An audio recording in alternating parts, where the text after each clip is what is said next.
Hello, আসসালামু আলাইকুম। সবাইকে টি হাবের পক্ষ থেকে শুভেচ্ছা। আপনারা স্ক্রিনে দেখতে পাচ্ছেন সেন্ট্রাল ফার্মাসিউটির উইকলি চার্ট। আমরা আজকে এই শেয়ারটি নিয়ে বেসিক কিছু আলোচনা করব। সাথে থাকবেন। আমরা আসলে শেয়ারটির স্ক্রিনে যে অবস্থা দেখতে পাচ্ছি, শেয়ারটি একটা লং ডাউন ট্রেন্ডের পরে আহ, ঘুরে দাঁড়িয়েছে। আমরা যদি দেখি 2023 সালের অক্টোবরের শেষের দিকে শেয়ারটির প্রথম প্রাইস মুভমেন্ট দেখা যায়। তো সেখান থেকে বেড়ে শেয়ারটি কিন্তু অলমোস্ট 11 টাকার দিকে ছিল। সেখান থেকে বেড়ে শেয়ারটি কিন্তু অলমোস্ট 35 টাকা চলে যায়। যদি আমাদের সামান্য একটু কারেকশন দিয়ে উঠে যায়, তো যাই হোক, এটা 2024 সালের মার্চে শেয়ারটি সর্বোচ্চ প্রাইসে উঠে যায় এবং সেই মাসেই কিন্তু শেয়ারটি আবার ডাউন ট্রেন্ডে চলে যায়।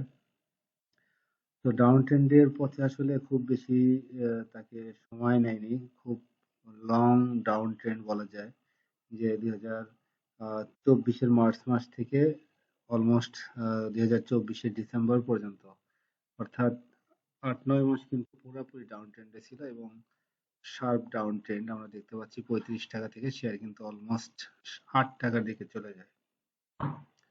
সবচেয়ে মজার বিষয় হলো, আমরা দেখতে পাচ্ছি যে শেয়ারটি যখন ডাউন ট্রেন্ডে যায়, তখন কিন্তু শেয়ারটির এখান থেকে আমরা ডাউন ট্রেন্ড দেখতে পাচ্ছি।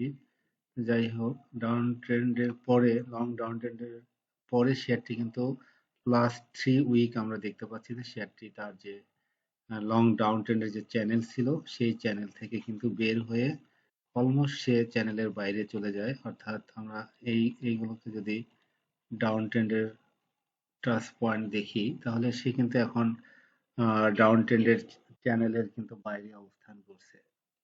সেক্ষেত্রে আমরা নিচের দিকে দেখতে পাচ্ছি কিন্তু লাস্ট 3 উইক ক্রমান্বয়ে কিন্তু ভলিউম বেড়ে যাচ্ছে। আর এ পর্যায়ে আসলে শেয়ারটির আমরা যদি অন্য কিছু ইন্ডিকেটর দেখে আসি, তাহলে আমরা এখানে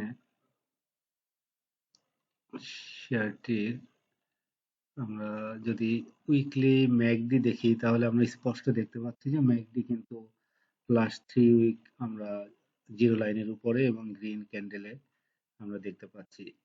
এদিকে ম্যাকডি লাইন দুটো কিন্তু সিগন্যাল লাইন এবং ম্যাকডি লাইন একে অপরকে কিন্তু ক্রস করে উপরের দিকে উঠে যাচ্ছে। তো সেক্ষেত্রে এটা অবশ্যই পজিটিভ। তো এ পর্যায়ে আমরা যদি এটার আরএসআই দেখি, আরএসআই অলমোস্ট 44, খুবই স্ট্যান্ডার্ড আরএসআই। তো সেক্ষেত্রে কিন্তু আরএসআই মোটামুটি ক্রমান্বয়ে কিন্তু বেড়ে যাচ্ছে দেখতে পাচ্ছি। মানি ফ্লোটা যদি দেখি, মানি ফ্লো কিন্তু এখানে মানি ফ্লোটাও কিন্তু এখানে মানি এঙ্গেজমেন্ট, নতুন মানি কিন্তু এখানে এঙ্গেজ হচ্ছে। তো সেক্ষেত্রে এটা অলমোস্ট সামনের দিকে যাওয়ার চেষ্টা করছে, অর্থাৎ ক্রমান্বয়ে এখানে মানি ফ্লো কিন্তু বেড়ে যাচ্ছে। এরপরে আমরা যদি দেখি এটাকে, যদি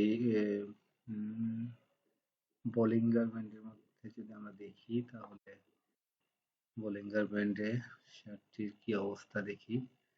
ইয়েস, শেয়ারটি কিন্তু বলিঙ্গার ব্যান্ডের আপার ব্যান্ডের উপরে অবস্থান করছে। তো সেক্ষেত্রে শেয়ারটি তার 14-15 টাকা রেঞ্জে যাওয়ার কিন্তু সুযোগ রয়েছে।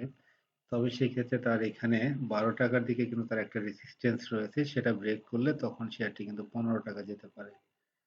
আর শেয়ার সবচেয়ে বড় প্লাস পয়েন্ট কিন্তু গতদিন আমরা জানি যে হিউজ ভলিউমে কিন্তু শেয়ারটি লেনদেন হয়েছিল। যদিও শেয়ারটি হল্টেড হওয়ার পরেও শেয়ারটি আবার কারেকশনে চলে যায়।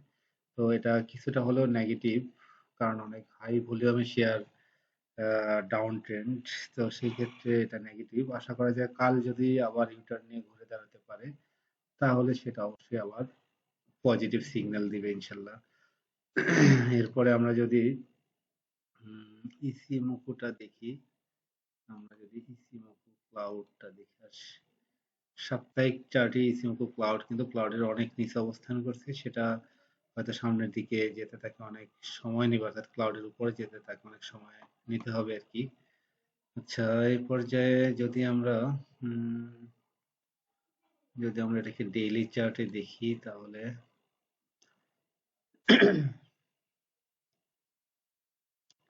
ইয়েস, ডেইলি চার্টে আপনারা দেখতে পাচ্ছেন শেয়ারটির বিস্তারিত।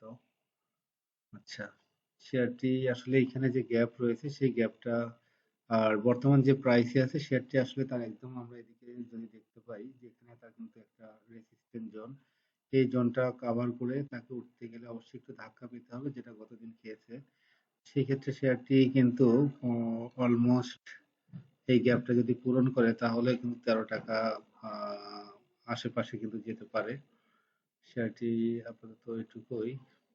এরপরে আমরা ডেইলি চার্টে যদি আমরা এটা একটা ডাউন ট্রেন্ড লাইন আঁকি তাহলে আমরা দেখতে পাচ্ছি শেয়ারটি কিন্তু লাস্ট কয়েকদিন আগেই অর্থাৎ 15-20 দিন আগেই কিন্তু শেয়ার তার যে ডাউন ট্রেন্ডের চ্যানেল সেটা কিন্তু ব্রেক করে উপরে উঠে গেছে আর কি। যাই হোক, শেয়ারটির ডেইলি চার্টেও একটা ভালো পজিশন রয়েছে। আমরা ডেইলি চার্টে আদার্স ইন্ডিকেটর গুলো যদি দেখি, ডেইলি চার্টে ম্যাকডি পজিটিভ রয়েছে আমরা দেখতে পাচ্ছি, জিরো লাইনের উপরে অবস্থান করছে এবং এটা কিন্তু একটা লং সময় ধরেই কিন্তু জিরো লাইনের উপরে অবস্থান করছে ম্যাকডি লাইনগুলো, হিস্টোগ্রাম গুলো। এটা একটা পজিটিভ দিক।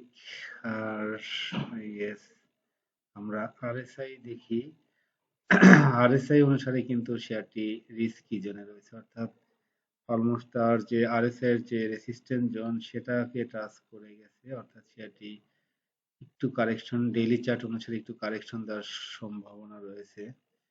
তো কারেকশনের পরে হয়তো সে যদি ভলিউম পায় তাহলে হয়তো ঘুরে যেতে পারে।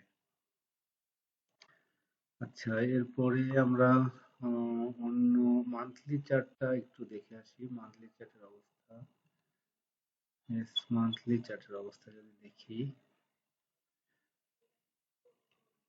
মান্থলি চার্টেও আমরা কিন্তু দেখতে পাচ্ছি লাস্ট 3 মান্থ সে কিন্তু উপরের দিকে যাওয়ার চেষ্টা করছে। এই মাসে একটা বড় ক্যান্ডেল হবে, অর্থাৎ ভলিউমের একটা বড় ক্যান্ডেল হবে, সেটা আমরা লং যে ডাউন ট্রেন্ড আপনারা দেখতে পাচ্ছেন, লং ডাউন ট্রেন্ডের পরে এই দিকে আপনারা দেখতে পাচ্ছেন যে এখান থেকে কিন্তু একদম ভলিউম কিন্তু ন্যারো হয়ে যায়। এরপরে শেয়ারটি কিন্তু এই যে আপনারা এই সোজা দেখতে পাচ্ছেন, এই সোজা এইখান থেকেই কিন্তু তার একটা বড় ডাউন ট্রেন্ড শুরু হয়। এভাবে কিন্তু ডাউনের একদম শেষ মাথায় চলে আসে এবং ভলিউমও কিন্তু আস্তে আস্তে ন্যারো হতে থাকে। আর এদিকে যখন শেয়ারটির প্রাইস 11 টাকা থেকে 35 টাকা বা 32 টাকা লেভেলে ওঠে, সেক্ষেত্রে কিন্তু বড় ধরনের একটা ভলিউম অ্যাকুমুলেশন ছিল এইখানে। তো সেই ক্ষেত্রে যে হারে ভলিউমের অ্যাকুমুলেশন হয় এবং প্রাইস মুভমেন্ট হয়, এটা যখন শার্পলি ডিক্লাইন করে ঠিক সেই হারে কিন্তু এটার আহ, আমরা দেখতে পাচ্ছি যে সেই হারে কিন্তু ভলিউম কিন্তু কমতে থাকে। তো সেই ক্ষেত্রে আসলে ভলিউম যে পরিমাণে অ্যাকুমুলেশন হয়েছিল সেই পরিমাণে কিন্তু ডিস্ট্রিবিউট হওয়ার সুযোগ পায়নি, অর্থাৎ শার্প ডিক্লাইনের কারণে এই সুযোগটা কিন্তু পায়নি।